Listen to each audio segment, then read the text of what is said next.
Hey guys, it's me, Mario, and today we're going to continue Koldo, the Arctic Warrior.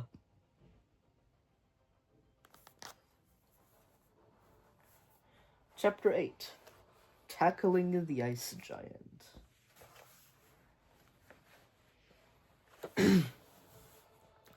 If you guys haven't watched the previous chapter, Chapter 7, I explained why I'm on my bed. Alright, here we go. As soon as Koldo touched the shield, he grew larger and stronger.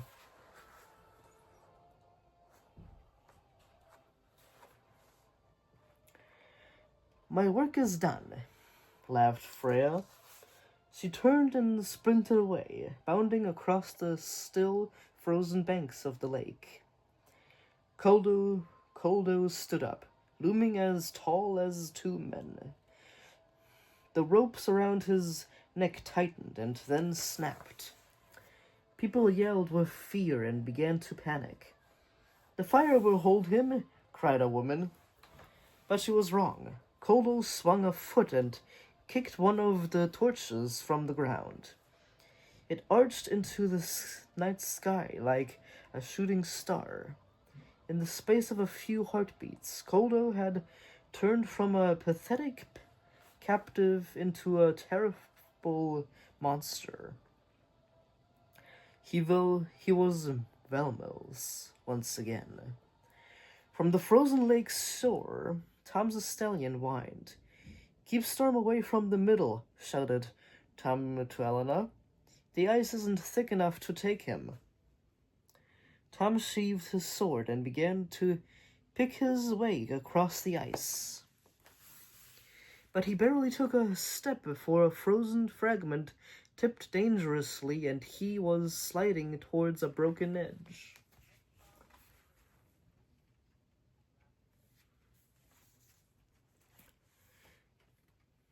He dug his heels in and just managed to stop his body from plunging into the freezing water below. Koldo had no such problem. With each massive stride, new ice formed beneath his feet, like the roots of a tree. He was in no danger of falling through. The beast towered over the people of Freeshore.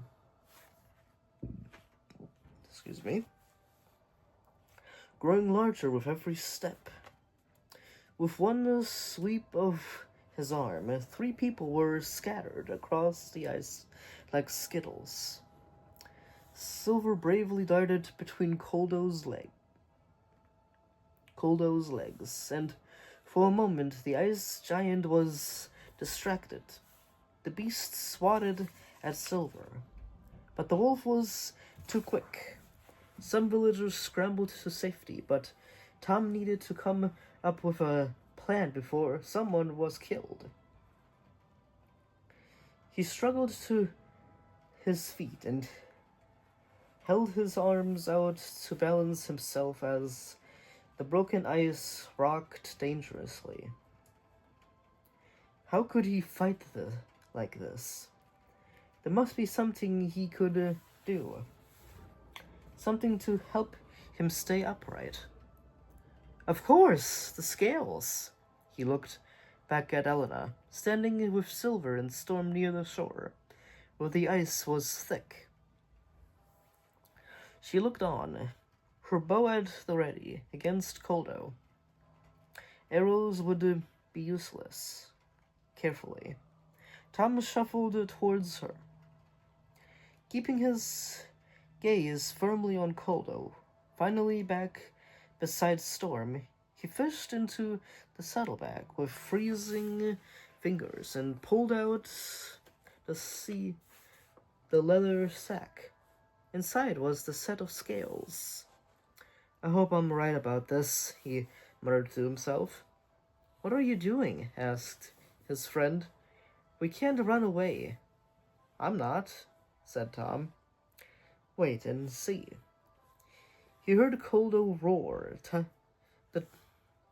The trapped villagers were making a bid to escape, darting under Koldo's legs as he tried to snatch at them. But the ice cracked beneath them and they toppled into the freezing water. Koldo dipped back his head, and the mocking sound that emerged from his mouth was the unmistakable laughter of Valmel. Help the villagers, Tom said. I'm going after Koldo. Good luck, his friend replied, moving carefully around the edge of the thicker ice. Tom stepped back onto the floating ice, holding the scales. It was time to test his theory. And here is Koldo messing with the villagers that imprisoned him.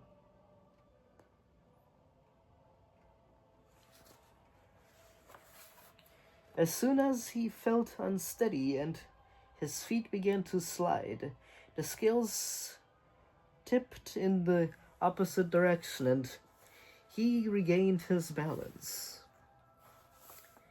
He took another small step and the ice rocked again, and again the scales rightened himself. At least now I understand how this prize helps, Tom thought. Koldo turned to see his approach and stamped on the ice. A web of thick cracks spread out towards Tom's feet, but he stayed upright. To one side, he saw Silver plunge his snout into the icy water and heaved out a bedraggled, shivering villager. Oh, excuse me. I had a big lunch. When he decided he was close enough to the beast, Tom shoved the scales inside his fur coat and rushed forwards, reaching out for the shield. His fingers brushed the rim, but Koldo whipped it away, and Tom sprawled across the ice. His injured hand was caught beneath him, and he couldn't help but cry out. He leaped up as he saw a flash of green to his left. He ducked as the green shield sliced the air above his head. He had no doubt the blow would have crushed his skull. The ground rumbled as Koldo shifted position, then kicked out. Tom spun and dodged the giant foot, and he lifted his own shield. While there's blood in my veins, he cried out, this fight will end, as he brought his own shield down hard as he could into the beast's foot, smashing huge chips of ice away. Koldo didn't even make a sound. Tom stared, horrified, as the ice reformed over the beast's foot. Here's Tom smashing his own shield into Koldo's foot. Koldo didn't even make a sound. Tom stared horrified as the ice reformed over the beast's foot, leaving no trace of the wound. He looked up and saw the beast's head turned towards his own. A cold smile opened like a crack in the ice again. I read that wrong. I need something to drink. I need my drink.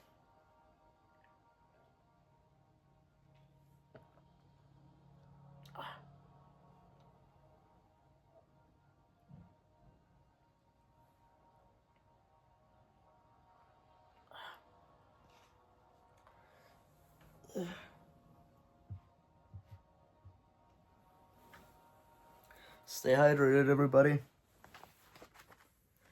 Okay, let's go back a sentence. Koldo didn't even make a sound. Tom stared, horrified, as the ice reformed over the beast's foot, leaving no trace of the wound. He looked up and saw the beast's head turn towards his own.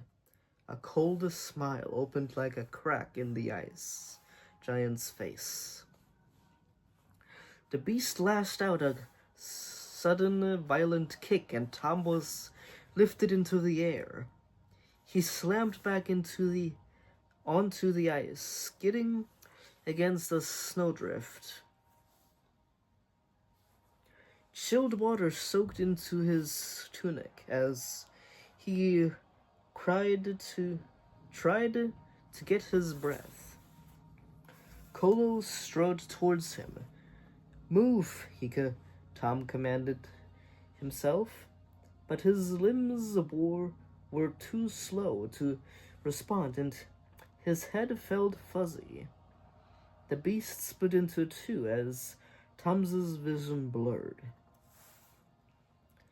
Koldo lifted a foot again, high above Tom. Elena's voice sounded far off. "No!" Then the icy foot stamped down.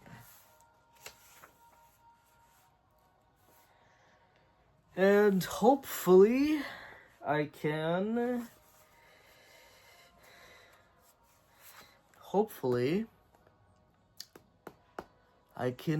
read it to you guys on Thursday.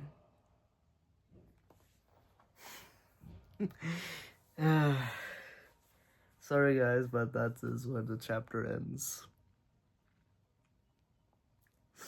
Hope you guys enjoyed Koldo, the Arctic Warrior, chapter 8. And I will hope you like and subscribe. It's been a very long time since I said that.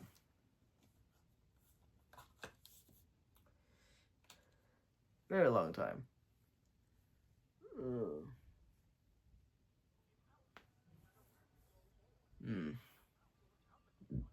Haven't seen that ad in a while. Oh yeah. Oh.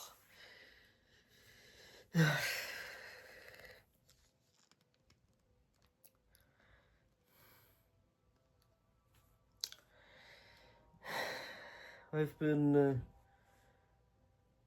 very busy and been procrastinating a lot, so that's why I haven't been able to make videos. It's been hard finding the motivation to make more videos, so thank you guys for sticking with me through my absent times.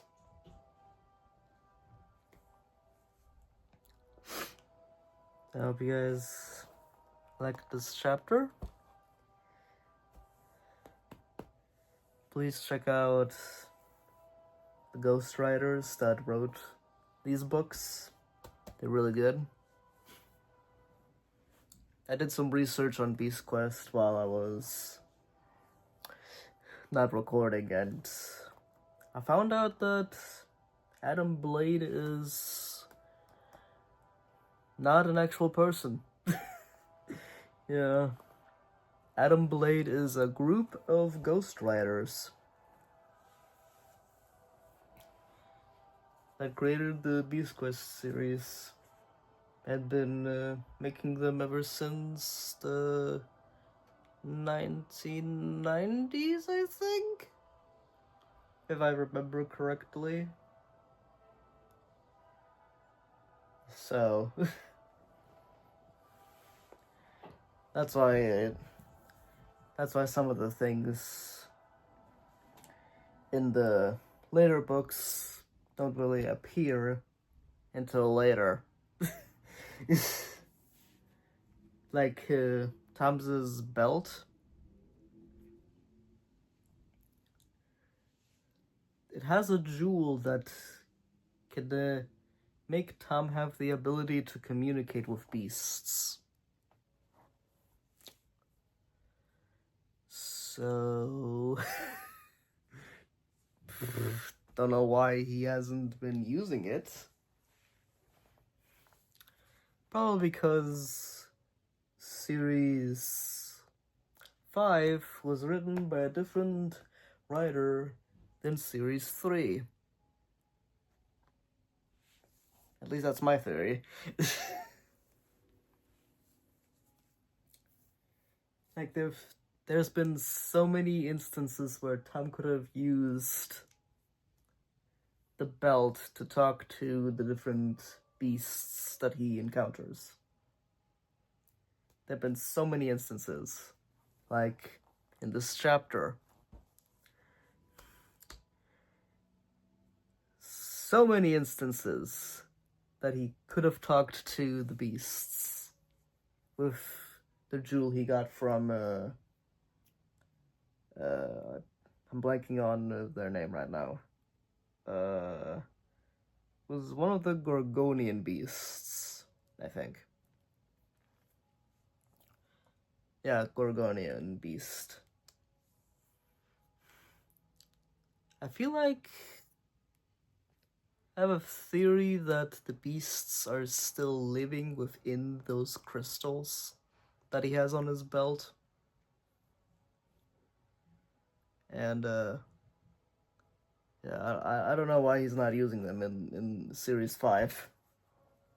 I don't know why he wasn't using them in Series 4. Actually. He had the crystals in Series 3. It hasn't been using them.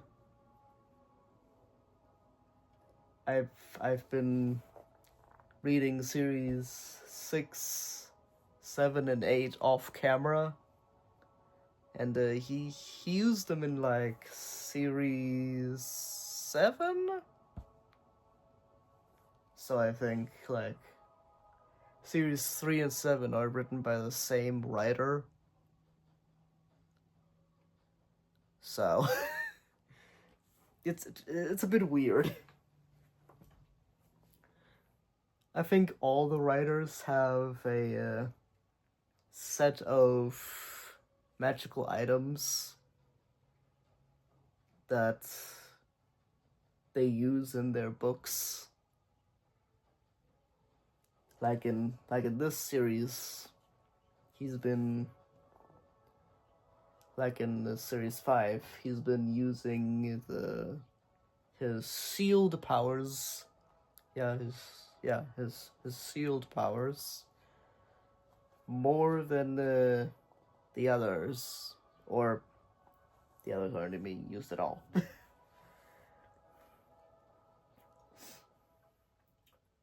Series 3 powers aren't being used, but the Series 1 powers are being used here. So, Series 5 and Series 1 are written by the same writer. At least that's my theory. I'm kind of theorizing here after reading these books for a while.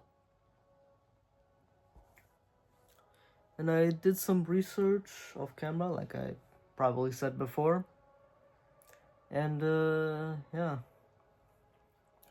It's, very interesting how they do it.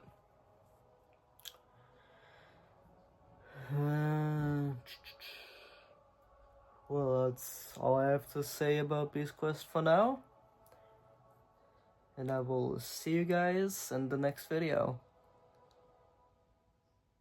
Hopefully it's gonna be on Thursday. Hopefully. But, I'm gonna try uploading videos every Tuesdays and Thursdays again. So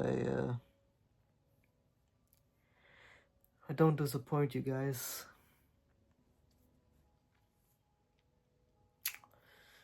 I've been rambling and thinking about stuff while this is going. I wish I could YouTube Premium, but I don't have the money.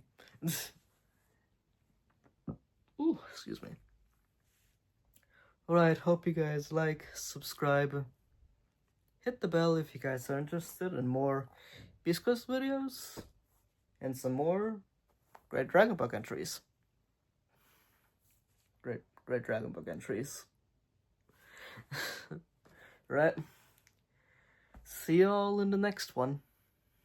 Bye-bye.